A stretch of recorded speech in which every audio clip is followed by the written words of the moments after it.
Assalamualaikum warahmatullahi wabarakatuh. Perkenalkan, nama saya Nita Wiwapulian dengan NPM 1804041116 dari Prodi Ekonomi Syariah.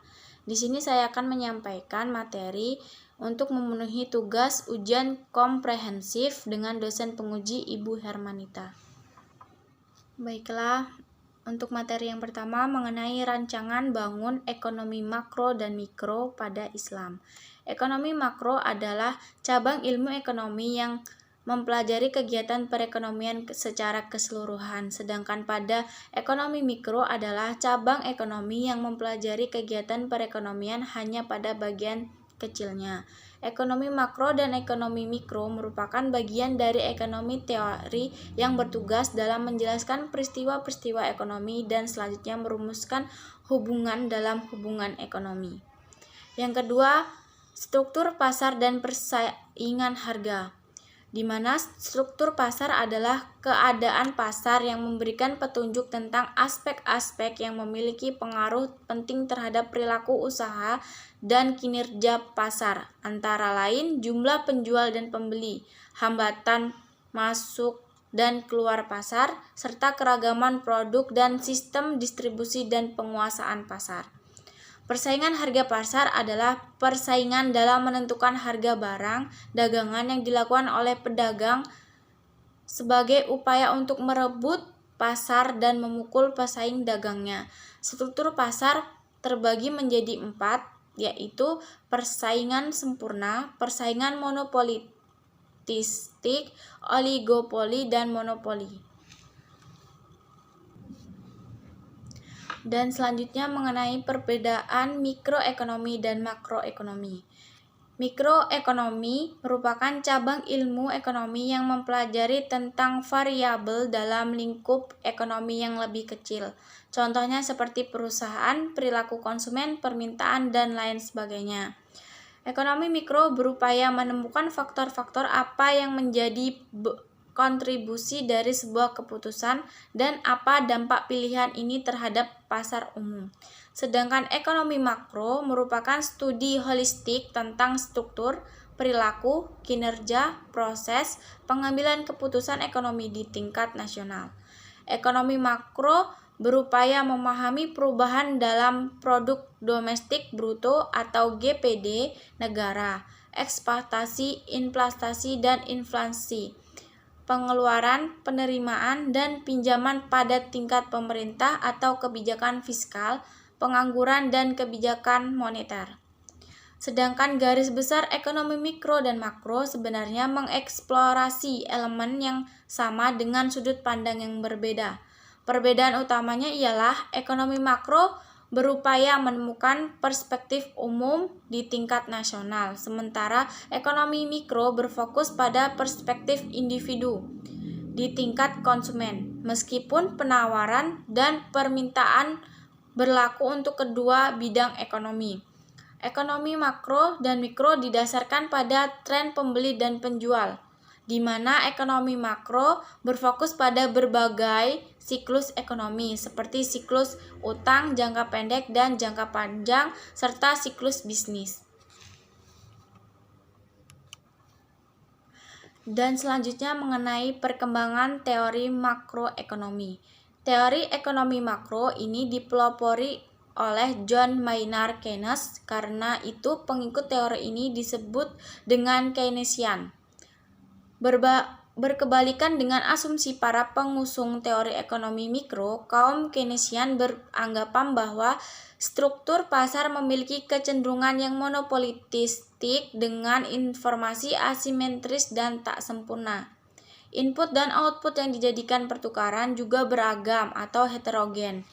Keynesian juga berasumsi bahwa uang tidak hanya dapat dianggap sebagai alat transaksi saja, namun uang juga dapat dimanfaatkan sebagai alat penyimpan nilai. Dengan demikian, uang sangat mungkin digunakan untuk mendapatkan keuntungan melalui tindakan yang spekulatif.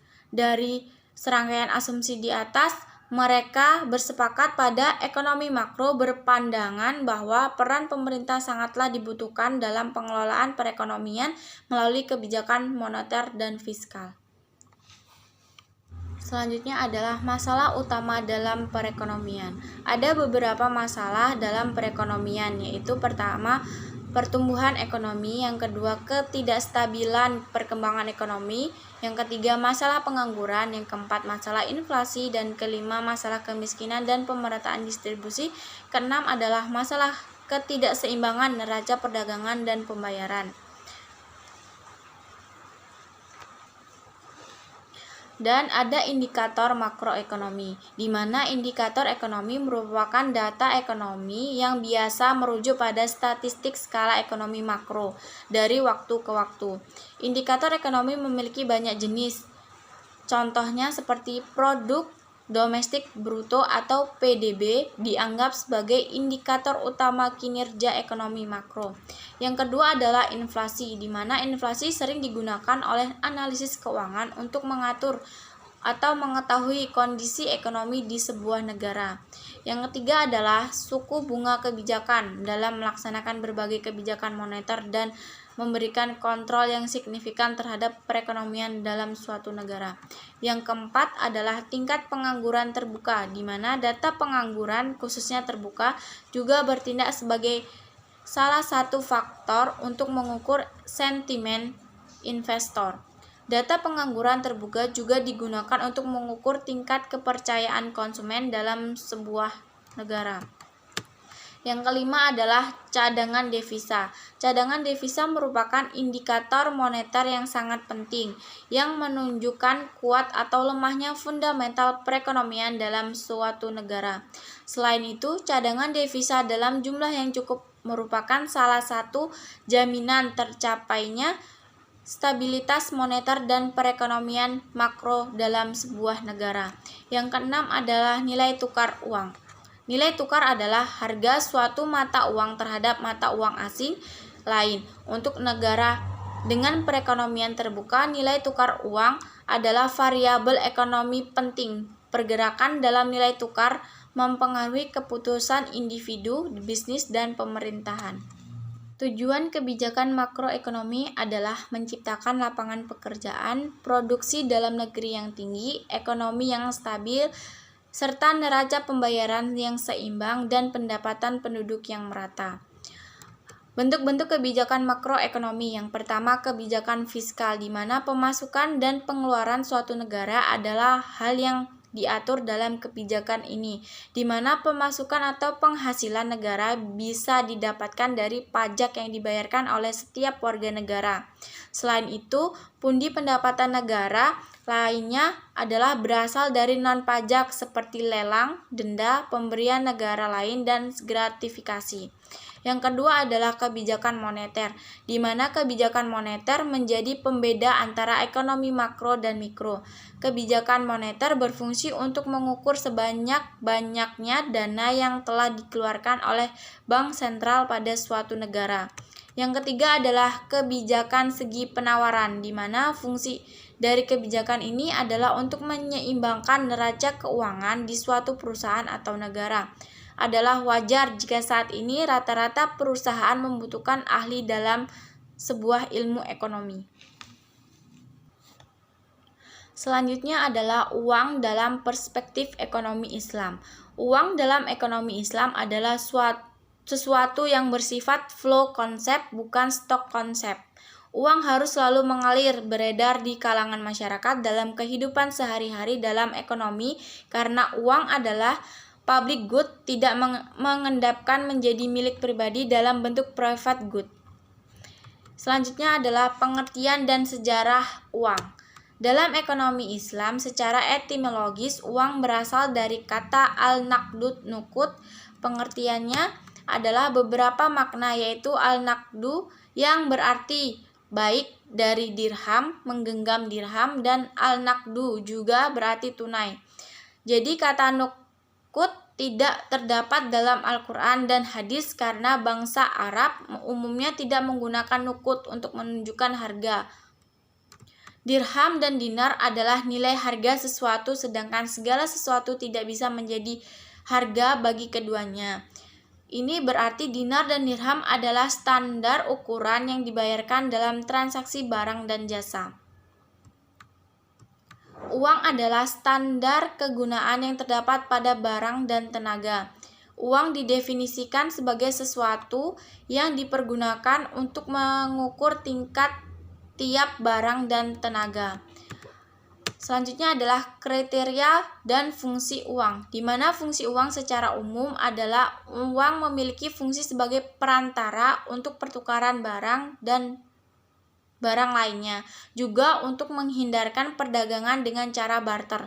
Dalam Islam, uang dipandang sebagai alat tukar, bukan suku komoditi. Peranan uang ini dimaksudkan untuk melenyapkan ketidakadilan, ketidakjujuran, dan pengisapan dalam ekonomi tukar-menukar atau barter. Karena dalam sistem barter ada unsur ketidakadilan yang digunakan sebagai riba fadl yang dilarang dalam Islam. Dan selanjutnya adalah jenis uang, di mana jenis-jenis uang dibagi menjadi beberapa. Yang pertama adalah uang komoditas, di mana uang barang adalah alat tukar yang memiliki nilai komoditas atau bisa diperjualbelikan apabila barang tersebut digunakan sebagai uang. Selanjutnya adalah uang logam. Penggunaan uang logam merupakan fase kemajuan dalam sebuah sejarah uang. Kita sudah mengenal sebagai kesulitan-kesulitan yang dihadapi manusia ketika bertransaksi menggunakan uang komoditas.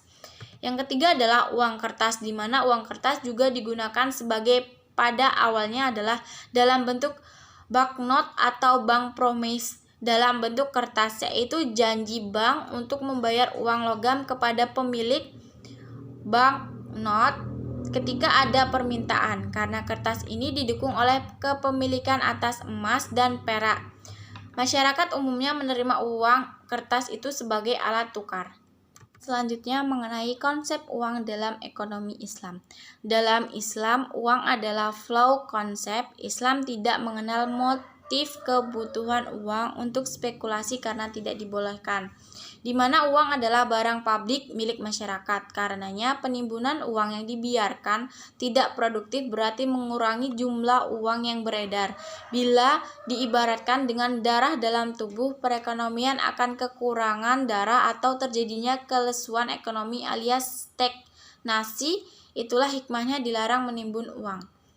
Selanjutnya adalah time value of money dan economic value of time, di mana time value of money atau yang sering disebut oleh para ekonomis sebagai positive prevention menyebutkan bahwa nilai komoditi pada saat ini lebih tinggi dibandingkan nilainya di masa depan. Dalam Islam tidak dikenal dengan adanya time value of money. Yang dikenal adalah economic value of time. Teori time value of time adalah sebuah kekeliruan besar karena mengambil dari ilmu pertumbuhan populasi dan tidak ada ilmu finance. Dan selanjutnya mengenai kebijakan moneter dalam ekonomi Islam, di mana kebijakan moneter dalam ekonomi Islam tidak bergantung pada suku bunga bank, sehingga secara tidak langsung terhindar dari dampak buruk sistem bunga. Moneter dalam ekonomi Islam tidak hanya menekan pada keseimbangan antara permintaan dan penawaran uang, akan tetapi juga mengupayakan terjadinya pemerataan dengan prinsip keadilan dan persaudaraan, sehingga tercipta distribusi kekayaan dan pendapatan yang stabil. Selanjutnya adalah definisi dan konsep kebijakan moneter. Kebijakan moneter adalah seperangkat kebijakan ekonomi yang dibuat untuk mengatur ukuran serta tingkat pertumbuhan pasokan uang di dalam perekonomian negara.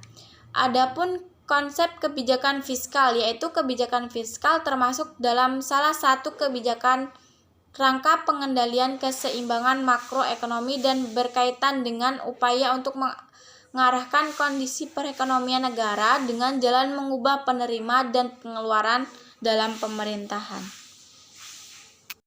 Instrumen moneter konvensional dalam Islam. Instrumen kebijakan moneter Islam terdapat dalam 3 mazhab, yaitu yang pertama mazhab Iqtisaduna dari Bakir As-Sad, Dan yang kedua adalah mazhab mainstream dari Dr. Umar Chopra. Yang ketiga adalah mazhab alternatif atau analitis kritis dari Dr. A. M. Cloudry. Aplikasi instrumen moneter Islam. Yang pertama dari Sudan. Instrumen moneter yang digunakan oleh moneter Sudan adalah dalam operasionalnya yaitu reserve requirement, bank-bank komersial, dan plafon kredit dan lain-lain. Dari Iran, instrumen moneter yang dipakai oleh otoritas moneter Iran yaitu reserve requirement ratio, adjusted open market operation, dan discount rate dan credit clearing. Dari Indonesia, instrumen moneter yang dipakai oleh otoritas moneter Indonesia yaitu giro wajib minimum, sertifikat investasi mudharabah antar bank syariah, dan sertifikat wadiah Bank Indonesia, dan kebijakan fiskal dalam ekonomi Islam. Kebijakan fiskal dalam ekonomi Islam telah ada sejak ajaran Islam ini dibawa oleh Nabi Muhammad SAW, dan tidak tekan daripada kebijakan fiskal Islam adalah pada instrumen zakat, infak, dan sedekah, dan wakaf, lalu kemudian pajak ditetapkan sebagai pelengkap instrumennya. Definisi dan konsep kebijakan fiskal. Kebijakan fiskal adalah kebijakan ekonomi yang dilakukan oleh pemerintah guna mengelola dan mengarahkan kondisi perekonomian dalam sebuah negara ke arah yang lebih baik atau yang diinginkan dengan cara mengubah atau memperbarui penerimaan dan pengeluaran dalam pemerintahan. Bentuk-bentuk kebijakan dalam fiskal. Yang pertama, kebijakan penstabil otomatik. Yang kedua, kebijakan fiskal diskresioner, kebijakan anggaran berimbang, kebijakan anggaran defisit, kebijakan anggaran surplus, dan kebijakan anggaran dinamis. Selanjutnya mengenai konsep dan definisi Baitul Mal. Konsep Baitul Mal. Baitul Mal berasal dari bahasa Arab bait yang berarti rumah dan al-mal yang berarti harta. Jadi Baitul Mal berarti rumah untuk mengumpulkan atau menyimpan harta. Baitul Mal adalah suatu lembaga atau pihak al-jihad yang mempunyai tugas khusus untuk menangani segala harta umat, baik berupa pendapatan maupun pengeluaran negara. Baitul Mal dapat juga diartikan secara fisik sebagai tempat al-makan untuk menyimpan dan mengelola segala macam harta yang menjadi pendapatan negara. Yang selanjutnya adalah pengeluaran pemerintah. Pengeluaran pemerintah adalah untuk membiayai administrasi pemerintah dan sebagai lainnya untuk membiayai kegiatan-kegiatan pembangunan.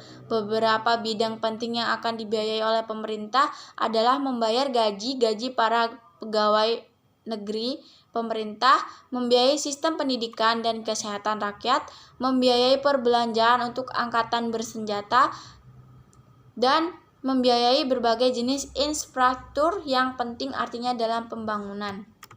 Baiklah, itu saja materi yang bisa saya sampaikan. Apabila ada kesalahan, saya mohon ampun dan saya mohon maaf. Saya akhiri. Wabillahi taufik wal hidayah. Wassalamualaikum warahmatullahi wabarakatuh.